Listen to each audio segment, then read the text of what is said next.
IMF ने पाकिस्तान में महंगाई और बेरोजगारी बढ़ने का खदशा जाहिर कर दिया। इक्तिसादी तरक्की की शरह में भी कमी का इम्कान जाहिर।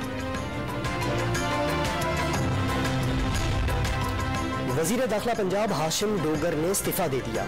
जाती वजूहात की बिना पर मुस्ताफी हुआ। तहरीक इंसाफ का वर्कर बनकर काम करता रहूंगा, हाशिम डोगर की वजाहत। वज़ीर आज़म से चौधरी शुजात की मुलाकात। इत्तेहादी जमातें अवाम की फलाह व बहबूद के लिए मिलकर काम करती रहेंगी। शुजात का मुश्किल हालात में हुकूमत का साथ देने का अज़्म।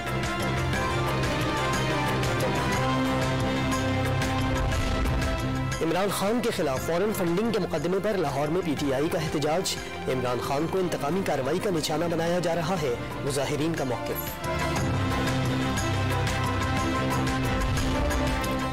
कराची में जिला अस्पताल, चिल्ड्रन अस्पताल और कौमी इमराज़त क़ल्ब का इदारा वफाक के साथ मिलकर चलाने का फैसला।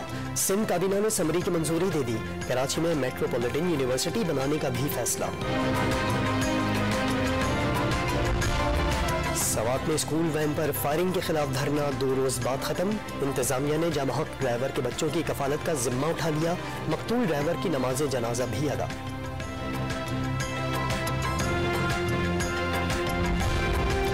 और जहलम में निजी महफिल के दौरान गुलगपाड़ा करने वाले कई अफराद गिरफ्तार। थाना दीना पुलिस ने 20 अफराद के खिलाफ मुकदमा भी दर्ज कर लिया।